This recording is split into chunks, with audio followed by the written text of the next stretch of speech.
चलिए आज के इस वीडियो में हम देखते हैं कि आसमानी बिजली कैसे गिरती है, क्या इस आसमानी बिजली से बचा जा सकता है और आसमानी बिजली गिरने के बाद आवाज़ क्यों करती है। आखिर ये आसमानी बिजली बारिश के समय क्यों गिरती है, आखिर किसी व्यक्ति के देह पर गिर जाती है तो क्या वो व्यक्ति की मौत भी हो सकती है। तमाम सवालों की जानकारी हम इसी वीडियो में देखेंगे। तो जैसा कि आप लोग जानते ही हैं कि प्रकाश की चाल ध्वनि की चाल की अपेक्षा अधिक होती है, क्योंकि प्रकाश की चाल निर्वात में होती है 3 × 10⁸ मीटर प्रति सेकेंड, जबकि वहीं बात की जाए तो ध्वनि की चाल वहाँ पर हो जाती है 332 मीटर प्रति सेकेंड।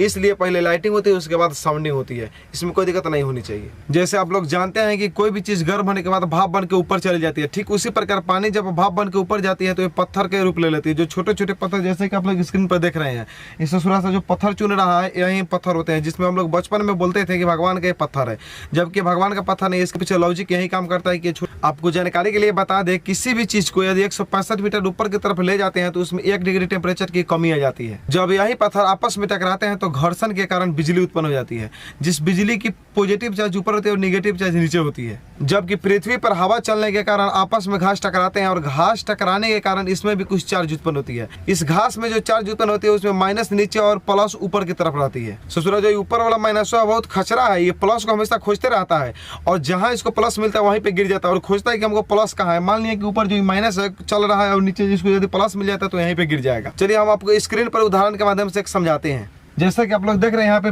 पेड़ है और पेड़ के नीचे घास लगी हुई है हरी भरी और ऊपर बिजली है। बिजली तो आपस में टकराने के कारण, दो आवेश के टकराने के कारण बिजली उत्पन्न हुई थी, जो अभी बर्फ के कारण हुई थी। इसके पॉजिटिव चार्ज ऊपर और नेगेटिव चार्ज इसके नीचे है, जबकि इस घास में हवा टकराने के कारण बिजली उत्पन्न हुई है, जिसकी पॉजिटिव चार्ज ऊपर है और नेगेटिव चार्ज को अंडरग्राउंड कर दिया गया है। ससुरी जो माइनसवा है ना बहुत खचरी है, लेकिन ससुरा प्लसवा कहाँ कम है, ये भी बहुत खचरा है। जो माइनसवा है ऊपर चक्कर काटती है प्लसवा के चक्कर में, कहाँ प्लसवा मिले कि हम एक बार चिपक जाए वहाँ पे गिर करके। ससुरा जो प्लसवा है ना ऊपर की तरफ टुकुर टुकुर देखते रहता है, जैसा ही दोनों का ध्यान एक होता है वैसे ही आके दोनों आपस में चिपक जाती है और पेड़ बेचारा की धज्जियाँ उड़ जाती है। इसी को कहते हैं गांव देहात में बिजली का गिरना। और गांव देहात के लोग अक्सर कहते हैं इसको तड़का का तरकना।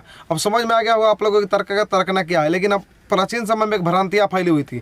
जब ये तड़का तरकने लगता था तो जो बच्चा था वो बच्चा सब लगे लगे की आवाज़ लगाने लगता था। और जब तड़का तरकने लगे यानी आसमानी बिजली जब चमकने लगे तो हमें क्या क्या नहीं करनी चाहिए इसके बारे में हम बता देते हैं। जैसे कि आप लोग देख रहे हैं स्क्रीन पर, इस ससुरी बतवा रही है फोन से हमें नहीं बतवाना चाहिए, क्योंकि जब फोन से बतवा रहे हैं तो ऊपर से जो इसके निगेटिव चार्ज है नीचे पॉजिटिव चार्ज से टकराएगी और आपस में दोनों टकराने के बाद चिपक जाएगी और चिपकने के बाद इस ससुरी का सत्यानाश हो जाएगा। चलिए हम आपको जानकारी के लिए बता देते हैं कि आकाशीय बिजली में जो करंट होती है वो कितनी होती है।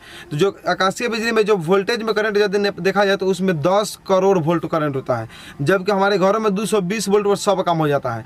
और वहाँ पे यदि करंट की बात की जाए तो 10,000 एम्पियर होता है, जबकि हमारे घर में 5 एम्पियर जो करंट होता है वो काफ़ी होता है, क्योंकि उसी पर वॉशिंग मशीन कूलर जैसे बड़े बड़े यंत्र भी चलाए जा सकते हैं घर में, हीटर उटर वगैरह वगैरह। समझे, इसमें 10,000 एम्पियर करंट है। अब समझ लीजिए 10,000 एम्पियर करंट का मतलब कितना गुना ज़्यादा है घर की करंट से। इस ससुरी को देख रहे हैं बड़े शौक से बारिश में पेड़ के नीचे बतिया रही है। इस ससुरी के ऊपर जैसा ही आसमानी बिजली गिरेगी ये पापा के ऊपर धुआं हो जाएगी। चलिए अब हम ये भी जान लेते हैं कि आसमानी बिजली के समय यदि हम कार या किसी गाड़ी में हैं तो क्या हम सुरक्षित हैं।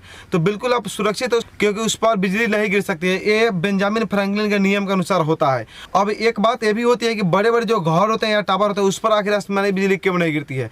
तो जो बड़े बड़े टावर या घर होते हैं उस पर एक देखते हुए आप लोग त्वरित चालक लगा दिए जाते हैं, यानी जो पतला एक नोक की तरह ऊपर लगा दिया जाता है, जिसके कारण बिजली नहीं गिरती है, क्योंकि विद्युत के कुचालक होते हैं और बिजली उस पर आते ही अलग उस दिशा में ही मोड़ देती है उसको और बिजली जाकर अलग गिर जाती है, वहाँ पे नहीं गिर पाती। यदि हमारी वीडियो और जानकारी अच्छी लगी हो तो रियल एनालिसिस इंडिया को सब्सक्राइब कीजिएगा और वीडियो को लाइक करके शेयर कर दीजिएगा, ताकि ये ज्ञान वाली चीज़ें सभी को मिल सके।